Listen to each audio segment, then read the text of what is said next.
বিশ্ব ক্রিকেটের রাজপুত্র বলতে কোন ক্রিকেটারের নামই যেন সবার আগে মাথায় আসে। তিনি হলেন সাকিব আল হাসান, যিনি শুধু বাংলাদেশের নয় সমগ্র আন্তর্জাতিক ক্রিকেটের এক অসামান্য অলরাউন্ডার। ব্যাট হাতে হোক বা বল হাতে, প্রতিটি মাটিতে প্রতিটি ম্যাচে যেন রেকর্ডের ধারা ছুঁড়ে চলেছেন তিনি।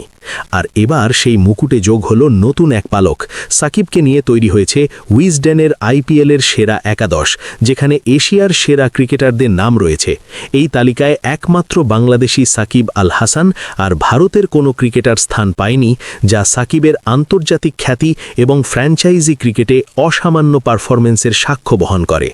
2011 সাল থেকে 2021 পর্যন্ত 10 বছরের আইপিএল কেরিয়ারে 71 ম্যাচে 19.82 গড়ে 793 রান করেছেন, স্ট্রাইক রেট 124.48, কিন্তু আসল দম দেখিয়েছেন বোলিংয়ে। 7.43 ইকোনমিতে নিয়েছেন 63 উইকেট, যা প্রমাণ করে ব্যাটিং এবং বোলিং দুই দিকেই তিনি কতটা কার্যকর। এই একাদশে সাকিবের সঙ্গে আছেন ক্রিকেটের কিংবদন্তিরা। উপমহাদেশ এবং শ্রীলঙ্কার ব্যাটিং কিংবদন্তি সোনাথ জয়সূরিয়া ওপেনিংয়ে, আফগান উইকেটরক্ষক ব্যাটার রহমানুল্লাহ গুরবাজের সঙ্গে 3 ও 4-এ 2 লঙ্কান কিংবদন্তি কুমার সাঙ্গাকারা এবং মাহেলা জয়বর্ধনে, যাদের আইপিএল অভিজ্ঞতা 2008 থেকে 2013 পর্যন্ত বিস্তৃত, এবং 2014 সালের টি-20 বিশ্বকাপে ভারতের বিরুদ্ধে মিরপুরে জয়ের পর আন্তর্জাতিক টি-20 থেকে অবসর নেন। সাকিব ব্যাট করবেন 5 নম্বরে, আর 6 ও 7 নম্বরে থাকবেন 2 পেস বোলিং অলরাউন্ডার আজহার মাহমুদ এবং থিসারা পেরেরা। আইপিএলে পাকিস্তানি ক্রিকেটার নিষিদ্ধ হওয়ায় আজহার 2012 থেকে 2015 পর্যন্ত যুক্তরাজ্যের পাসপোর্টের মাধ্যমে খেলার সুযোগ পেয়েছিলেন, আর পেরেরা আইপিএলে 6টি ভিন্ন দলের হয়ে খেলেছেন। স্পিন আক্রমণে লঙ্কান কিংবদন্তি মুথিয়া মুরালীধরনের সঙ্গে আছেন আফগান লেজ স্পিনার রশিদ খান, যিনি শুধু স্পিনে নয় ঝোড়ো ব্যাটিংয়েও কার্যকর।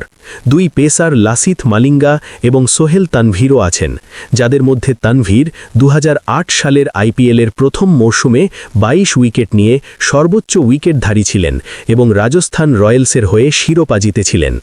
এই একাদশে যারা আছেন তারা হলেন ওপেনিংয়ে সোনাথ জয়সূরিয়া এবং রহমানুল্লাহ গুরবাজ, 3 ও 4-এ কুমার সাঙ্গাকারা এবং মাহেলা জয়বর্ধনে, 5 নম্বরে সাকিব আল হাসান, 6 ও 7 নম্বরে আজহার মাহমুদ ও থিসারা পেরেরা, স্পিন আক্রমণে রশিদ খান ও মুথিয়া মুরালীধরন, এবং শেষের 2 পেসার লাসিথ মালিঙ্গা ও সোহেল তানভীর। এই একাদশ প্রমাণ করে বাংলাদেশের এই অলরাউন্ডার কেবল দেশের গর্ব নয়, বরং এশিয়ার ক্রিকেটের এক উজ্জ্বল নক্ষত্র, যার পারফরম্যান্স আন্তর্জাতিক মঞ্চে উজ্জ্বলতার সাথে ধরা দিচ্ছে। সাকিব আল হাসানের এমন সাফল্য শুধু পরিসংখ্যান নয়, এটি প্রমাণ যে প্রতিটি ম্যাচে প্রতিটি 22 গজে তার আবির্ভাব প্রতিপক্ষের জন্য চ্যালেঞ্জ, এবং আইপিএলের ইতিহাসে তার নাম চিরস্মরণীয় হয়ে থাকবে।